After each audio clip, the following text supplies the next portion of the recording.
विशाल राज दरबार की नक्काशीदार दीवारों के बीच आज एक भारी सन्नाटा था। ऊंचे आसन पर बैठे महाराज सोमदेव के माथे पर चिंता की लकीरें गहरी थीं। उनके सबसे प्रिय और निष्ठावान खजांची कैशियर उनके आकस्मिक निधन ने राज्य की तिजोरी को असुरक्षित कर दिया था। सभा में मौजूद हर दरबारी इसी ताक में था कि ये महत्वपूर्ण पद उसके किसी करीबी को मिल जाए। सभासदों, आज हमारे राज्य के सामने एक बड़ी चुनौती प्रस्तुत हो गई है। धन की रक्षा मात्र हथियारों से नहीं, अपितु चरित्र से होती है। मुझे एक ऐसा नया खजांची चाहिए जिसकी निष्ठा हिमालय की तरह अडिग हो। महाराज, मेरा सुझाव है कि राजकोष के सबसे वरिष्ठ मुनीम को यह पद दिया जाए। उन्हें वर्षों का अनुभव है और वे हिसाब किताब की बारीकियों को समझते हैं। महाराज, क्षमा करें प्रधानमंत्री जी, परंतु अनुभव से अधिक बल आवश्यक है। राजकोष वो संभाले जिसके हाथ में तलवार हो।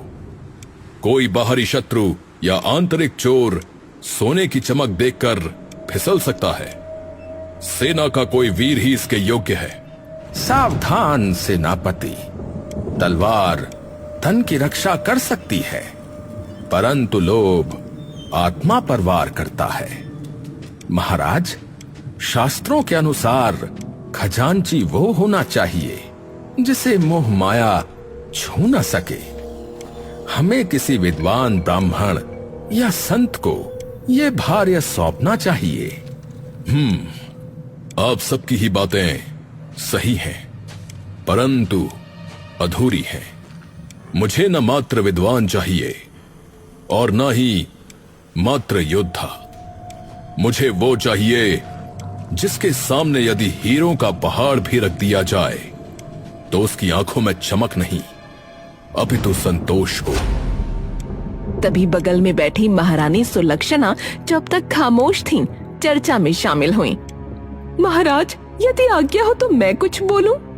अक्सर ऊंचे पदों पर बैठे लोग सत्ता और प्रभाव के कारण ईमानदार दिखते हैं, लेकिन सच्ची ईमानदारी तो वो है जो अभाव और गरीबी में भी न डगमगाए। क्या हमें अपना नया खजांची राजमहल के बाहर सामान्य जनता के बीच नहीं ढूंढना चाहिए? महारानी ने सत्य बात कही है।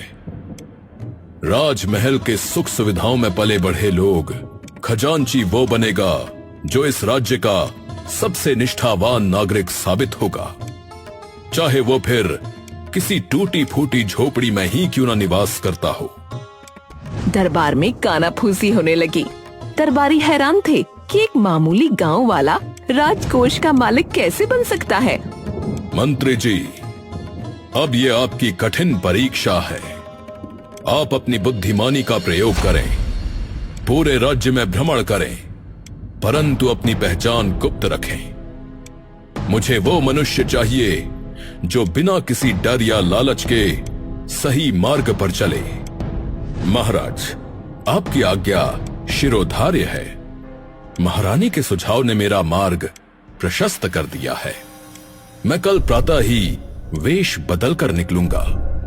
मैं भिक्षुक बनकर, राहगीर बनकर लोगों के द्वार पर जाऊंगा और देखूंगा कि विपत्ति और प्रलोभन के समय किसका चरित्र कुंदन की तरह चमकता है। कल्याण हो, परंतु स्मरण रहे मंत्री जी, परीक्षा ऐसी हो जिसमें छल ना हो, मात्र सत्य की परख हो। महाराज ने सभा भंग करने का संकेत दिया।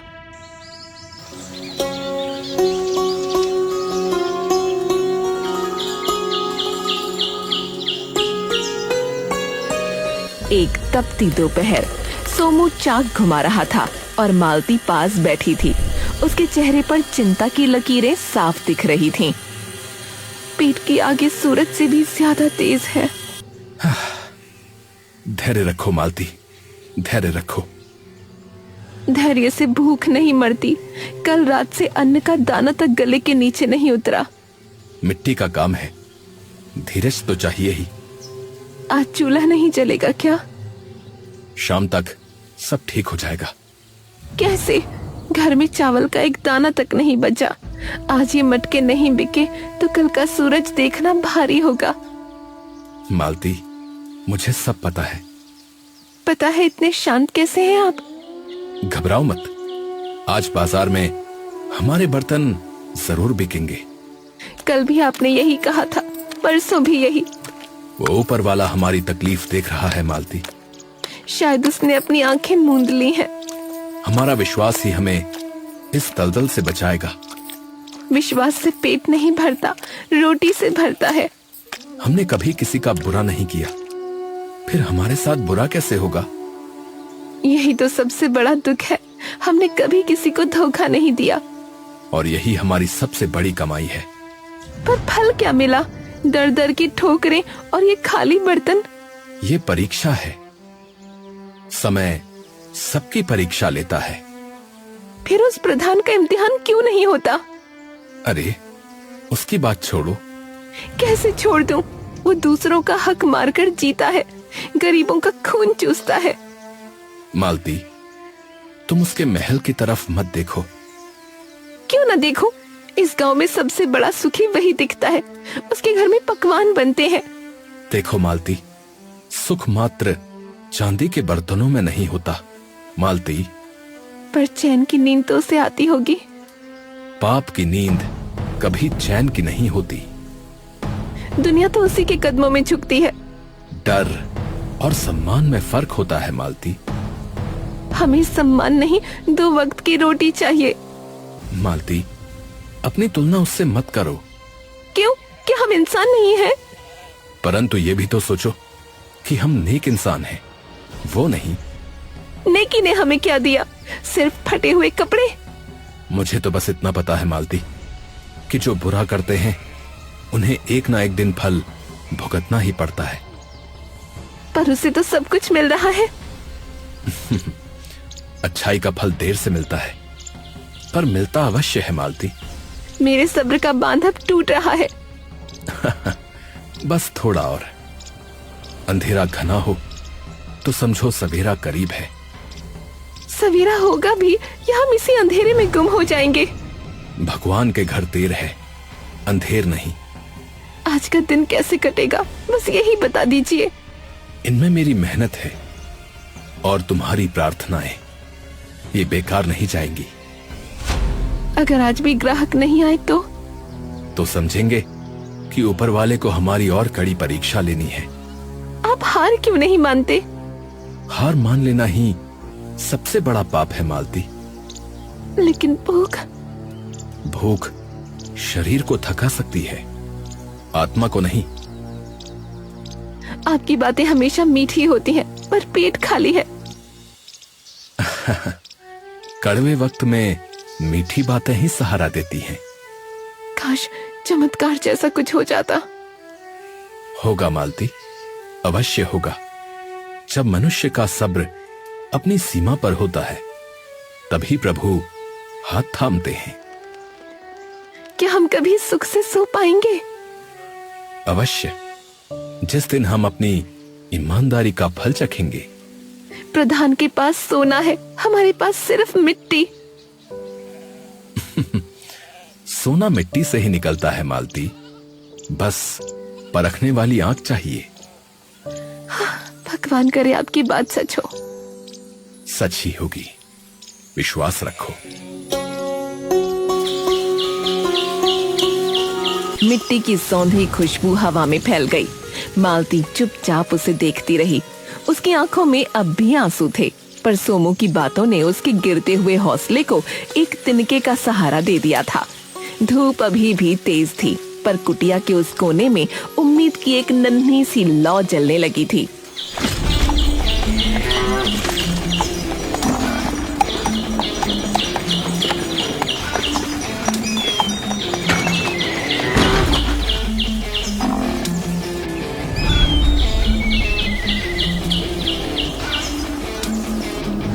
ओए सोमू! अरे प्रधान जी, प्रणाम। अरे कल जो मटके तूने भिजवाए थे, हैं? क्या वो चूहों के खेलने वेलने के लिए भिजवाए थे क्या? हैं? जी प्रधान जी, वो तो मानक माप के अनुसार ही थे। अरे खामोश। अरे मेरी मर्जी ही मानक है, समझे? अरे बता रहा हूँ वो बहुत छोटे थे, आज मैं उन्हें वापस फेंक के जा रहा हूँ तुम्हारे यहाँ। प्रधान के नौकरों ने गाड़ी के पीछे से मटके निकालकर जमीन पर पटक दिए। मिट्टी के वो सुंदर बर्तन जिन्हें सोमू ने रातों की नींद त्याग कर बनाया था, क्षण भर में मिट्टी में मिल गए।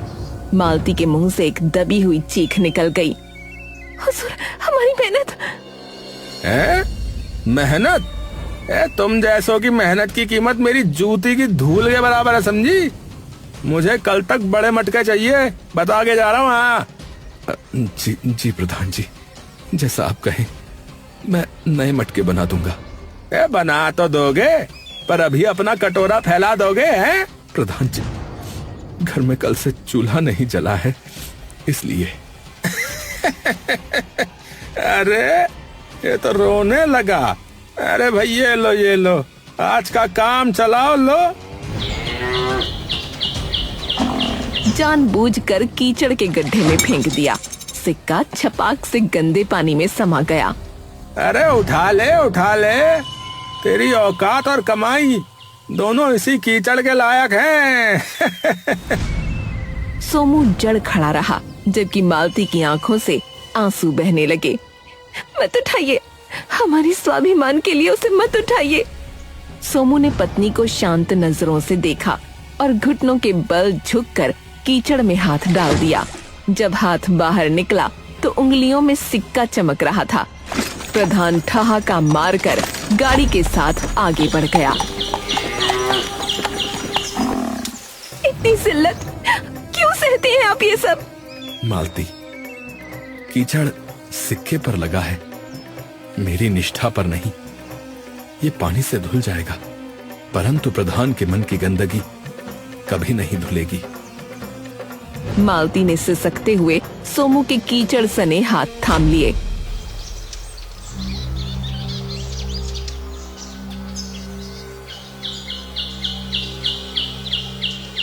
अगली सुबह जब सोमू काम कर रहा था, एक बहुत ही वृद्ध और थका हुआ व्यक्ति वहां से गुजरा। उसके कपड़े फटे हुए थे और चेहरा भूख प्यास से कुमलाया हुआ था। बेटा, क्या थोड़ा पानी मिलेगा बेटा? बहुत दूर से आ रहा हूँ, गला सूख रहा है। अरे दादाजी, आप इतनी परेशानी में क्यों हैं? आइए इस चबूतरे पर बैठिए।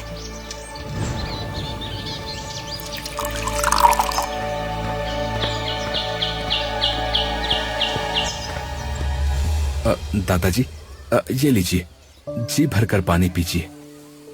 वृद्ध ने गटागट पानी पिया।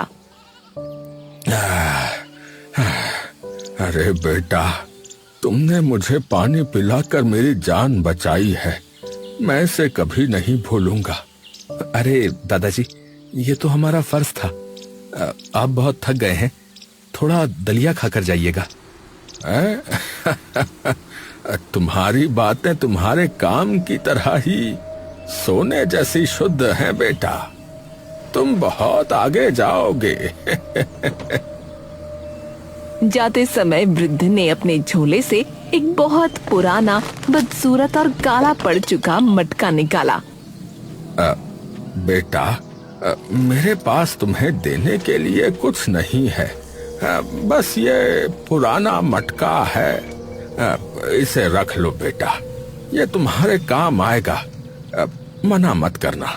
अरे नहीं दादाजी, हमें कुछ नहीं चाहिए, आप बस सुख से अपने घर पहुंच जाइए, वही बहुत है।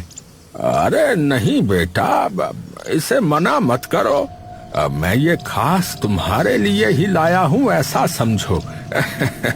लो रखो, खुश रहो बेटा, खुश रहो।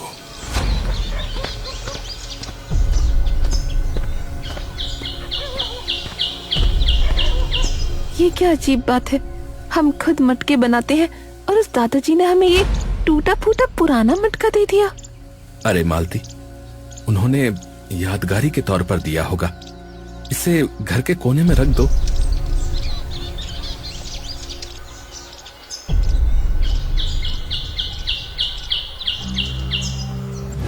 कुछ दिन बाद मालती सफाई करते हुए उस पुराने मटके को धोने के लिए उठाती है तो उसे अंदर कुछ खनकने की आवाज आई। अरे, इस पुराने मटके में क्या है? जैसे ही उसने मटका हिलाया वो हाथ से फिसलकर फर्श पर टूट गया। मालती की चीख निकल गई, लेकिन तभी उसकी आंखें फटी की फटी रह गईं। मटके के अंदर से सैकड़ों सोने के सिक्के फर्श पर चमक रहे थे। सुनिए, जल्दी आइए, देखिए क्या हुआ। और सोने के सिक्कों का ढेर देखकर दंग रह गया। मालती खुशी से झूम उठी। देखा, भगवान ने हमारी सुन ली। उस वृद्ध के रूप में साक्षात ईश्वर आए थे। अब हमारी गरीबी मिट जाएगी। सोमू खुश होने के बजाय गहरी चिंता में डूब गया। क्या हुआ? आप खुश क्यों नहीं है? मालती, उस वृद्ध को शायद पता ही नहीं था कि इसमें सोना है। कहीं ये किसी और की अमानत तो नहीं? पर उन्होंने तो ये हमें दान में दिया था ना। फिर भी मेरा मन नहीं मानता। उनकी जानकारी के बिना ये सोना अपने पास रखना चोरी जैसा है। मैं उन्हें ढूंढकर ये सच बताऊंगा। लेकिन हमारी गरीबी। दूसरों के धन पर अपना सुख बनाना गलत है मालती। मालती ने पति की महानता देख सर झुका लिया। सोमू के घर सोना मिलने की खबर हवा की तरह पूरे सुंदरापुरम में फैल गई। जैसे ही ये बात प्रधान के कानों तक पहुंची, उसकी आंखों में लालच उतर आया।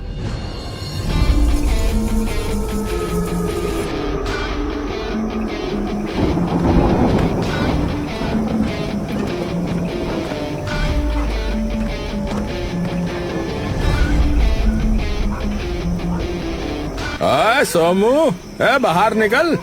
कहाँ छुपा रखा है?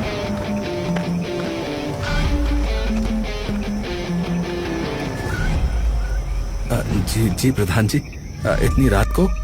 अरे नाटक बंद कर, वो मटका निकाल। हुजूर, आप किस मटके की बात कर रहे हैं? अरे वही जो सोने के सिक्कों से लबालब भरा है। प्रधान जी, वो मेरी संपत्ति नहीं है। अरे तेरी है या नहीं ये मैं तय करूंगा। मालिक से जबान लड़ाता है, सीधा मटका बाहर ला, समझा क्या? वो एक वृद्ध राहगीर की अमानत है। अमानत? सुन, इस गांव की मिट्टी से जो निकलता है वो मेरा है, समझा, मेरा।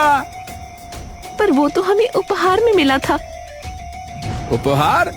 अरे तुझ जैसे दरिद्र को कोई सोना क्यों देगा रे? अब शायद मेरी निर्धनता देखकर उन्हें तरस आ गया होगा। अरे तरस वरस नहीं आया होगा, पक्का तूने चोरी की है। हाँ नहीं हुजूर, मेरे पति कभी चोरी नहीं कर सकते। अरे चुप रहे औरत। सीधा बता कि सोना कहाँ है, बोल। वो सुरक्षित रखा है, पर वो आपके लिए नहीं है। इतनी हिम्मत कि तू मुझे मना कर रहा है? लगता है इसकी खाल उधेड़नी पड़ेगी मालिक। अरे नहीं, इसे कल पंचायत में घसीटेंगे। प्रधान जी, मैं पंचायत से नहीं डरता। अरे देखेंगे, गांव के सामने तुझे चोर साबित ना किया ना तो मेरा नाम भी प्रधान नहीं है। हाँ, पर सच तो सबको पता है हुजूर। अरे सच वो है जो मैं बोलूंगा, समझा? भगवान सब देख रहे हैं प्रधान जी, भगवान से डरो। अरे भगवान जो है ना वो महलों में रहते हैं, समझा, तेरी सड़ी झोपड़ी में नहीं। कल सुबह गांव के चौपाल पे तैयार रहियो, समझा? अगर सोना लेकर नहीं आया तो तुझे इस गांव से कोड़े मार कर बाहर निकालूंगा। हमें बचा लीजिए हुजूर, हम बहुत गरीब हैं। ये तो गरीब हो तो गरीबी में रहो ना, सोने के सपने मत देखो। हाँ, और अपने गुंडों के साथ अंधेरे में ओझल हो गया। अब क्या होगा? वो हमें मार डालेंगे। डरो मत मालती, जिसकी लाठी उसकी भैंस हो सकती है, परंतु सत्य की लाठी सबसे बलवान होती है। कल पंचायत में हमारा कोई साथ देगा? सत्य स्वयं अपना गवाह होता है, बस भरोसा रखो।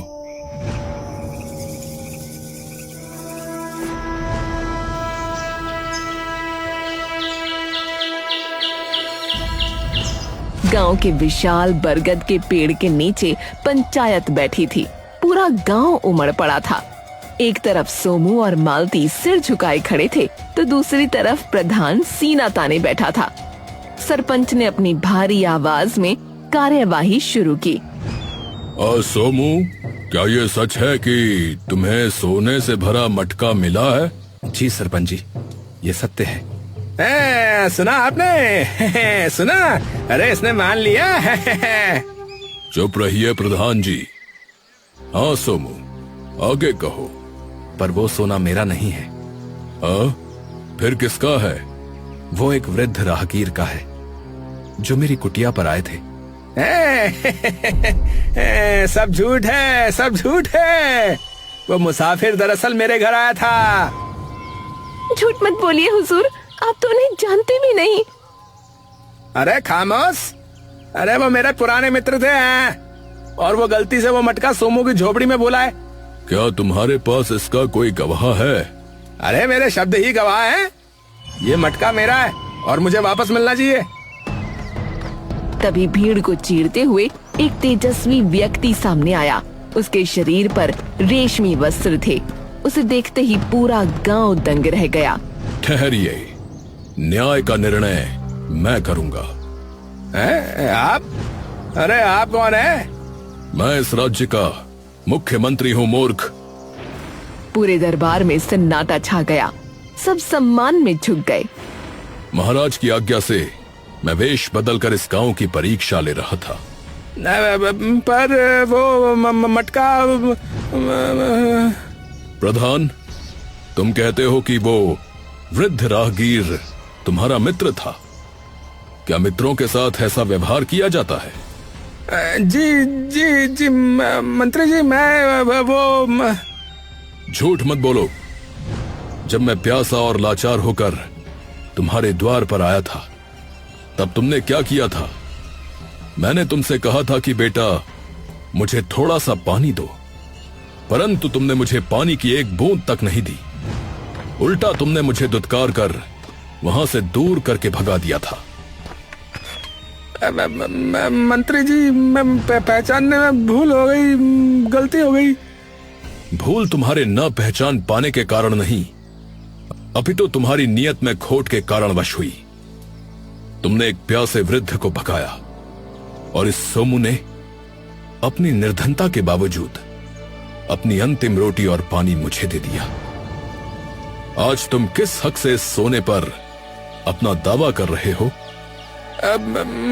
मुझे क्षमा करें मंत्री जी, मुझे क्षमा कर दीजिए। मुझे पता नहीं था। मूर्ख, अज्ञानता अपराध को कम नहीं करती।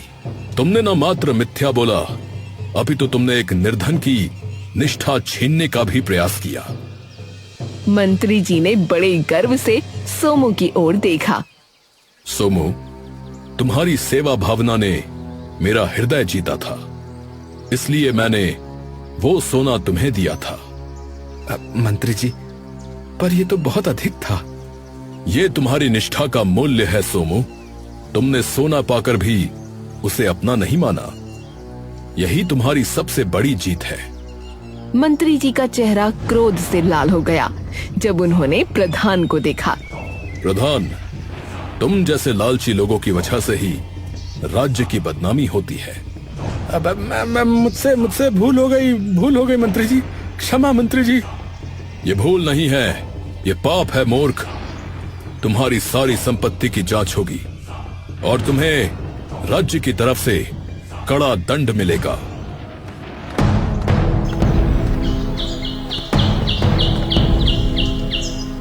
सुनिए, आपने ठीक ही कहा था। देखा मालती, सत्य कभी हारता नहीं। आज समझ आया कि ईमानदारी ही इंसान का सबसे बड़ा धन है। सोमू, तुम कल ही राजधानी आओ। महाराज ने तुम्हें राजकोष का नया खजांची नियुक्त किया है। सोमू और मालती ने हाथ जोड़कर ईश्वर को धन्यवाद दिया। सुंदरापुरम की मिट्टी आज एक ईमानदार इंसान की जीत का गवाह बनी थी।